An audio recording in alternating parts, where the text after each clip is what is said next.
హృదయములో చేసినది తప్పు, నేను దుష్టుని ఆలోచన చెప్పు నడిచాను, ఏదో నాకు కలుగుతుంది, నేను ఏదో కోల్పోయాను, లోకములు ఏదో పొందుకుంటానని వచ్చేసి చివరికి తప్పును సరిదిద్దుకుని తను పడిపోని స్థితి నుంచి తిరిగి లేచి తండ్రి ఇంటికి, తండ్రి యొక్క స్వదేశానికి వస్తూ ఉన్నారు.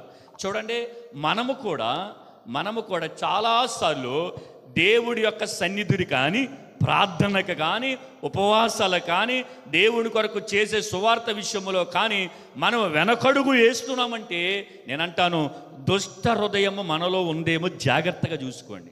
బైబిల్ చెప్తుంది, దేవుడి కొరకు ఏదైనా చెయ్యాలనుకున్నప్పుడు నువ్వు వెనక్కున్నావా, ఒకసారి నీ హృదయాన్ని చూసుకో. ఏ అంటే తెలుసా, నువ్వు చేసేది పరిచర్య కానీ, నువ్వు చేసే సహాయము దేవుడి మందిరానికి కానీ, దేవుడి సేవకులు కానీ, సువార్త చేసేవాళ్ళకి కానీ, ఆపదలో ఉన్నవారి కానీ, బేదలకు కానీ, లేనివారి కానీ, విధవరాండ్రలు కానీ, నువ్వు చేసే విషయంలో వెనకకు నువ్వు ఆగి ఉన్నావా, అయితే ఒకసారి నీ హృదయాన్ని పరిశీలించుకో అని అంటున్నాడు దేవుడు. ఎందుకో తెలుసా, దేవుడిది మంచి చెయ్యి అని చెయ్యమన్నది చెయ్యకపోవటం వల్ల మన హృదయము దుష్టత్వంతో నిండిపోయిందని అర్థం. ఇంకా ఎవరి దగ్గరికి వెళ్ళక్కర్లేదు, నా హృదయం ఎలాగుందని నేను మీ దగ్గరికి రావక్కర్లేదు. పరిశుద్ధాత్ముడు అన్నాడు, దుష్ట హృదయం మీలో ఉందేమో మీరే చూసుకోండి. ఎలా చూసుకోవాలంటే మంచి చెయ్యాలి, అది మంచి హృదయం. చెడు చేస్తే చెడ్డ హృదయం. సింపుల్. దేవుడి సన్నిధిలో ఉండవలసిన సమయానికి ఉండాలి, దేవుడి కొరకు చేయవలసింది చెయ్యాలి, మంచిది.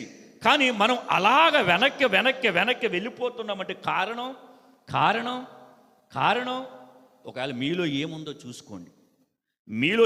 చూసుకోండి అని పరిశుద్ధాత్ముడు చెబుతున్నాడు. ఇప్పుడు మనం ఇది నా సొంత మాట అనుకో, నన్ను ఇలాగ అన్నాడు అని మీరు అనుకోవచ్చు, కానీ ఇది నా మాట కాదు, ఇది నాకును మీకును వచ్చే విషయం. ఇది అంటే సమయానికి మనం వెళ్ళగలగాలి, సమయానికి రాగలగాలి.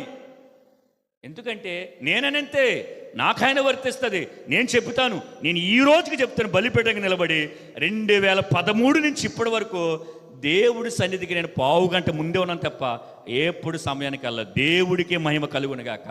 వరకు కూడా వెళ్ళలేని సందర్భంలో అది తర్వాత విషయం. మన చిడుపు ప్రాంత వాక్యం చెప్తాకెళ్తే నేను వెళ్ళేటప్పటికీ పాస్టర్ గారు నేనే ఉన్నాం. అరగంట ముందు వెళ్ళిపోయాం. ఆయన ఏమన్నాడు తెలుసా, 8ంటికి రండి, వాక్యం టైంకి రండి చాలు మీరు అన్నాడు. నేను అసలు విశ్వాసులు ఒక్కరు కూడా రాలేదు, వెళ్ళిపోయాను నేను. అంటే ఏంటో తెలుసా, నేను వెళ్ళేది ఎక్కడికి హాస్పిటల్కా, సినిమా హాల్కా, ఫంక్షన్కా, పుట్టినరోజుకా, పెళ్ళికా, అట్లకైతే టయానికి వెళ్ళిపోతాం మనం, నిజంగా వెళ్ళిపోతాం మనం.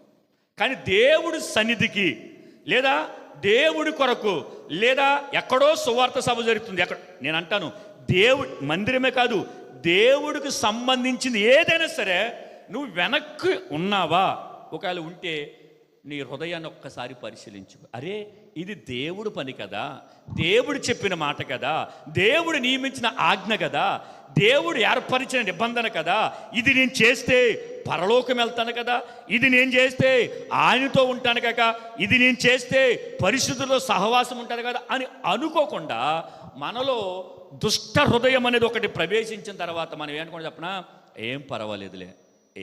నేను అంటాను ఏం పర్వాలేదు అని సార్వత్రిక సంఘం అనుకుంటుంది కదా.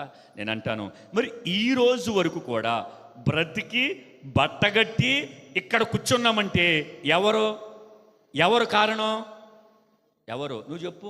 నీకు ఇష్టమైన వ్యక్తి ఉంటాడు, అమ్మో నానో చెల్లో తమ్ముడో బారు, వాళ్ళ వల్ల నువ్వు బ్రతికని ఒక మాట చెప్పు. ఇక్కడ చెప్పగలం? ఎవరైనా చెప్పగలమా? దేవుడే. ఏంటంట? దేవుడు కృప వల్లనే మనం బ్రతుకుతున్నాం. మరి దేవుడి మీద ఆనుకుని బ్రతికే బ్రతుకులు కదా మరి అంటే అప్పుడు దేవుడి సన్నిధికి మనం ఎందుకు, లేదా దేవుడి మాటకి ఎందుకు విలువ ఇవ్వలేకపోతున్నాం?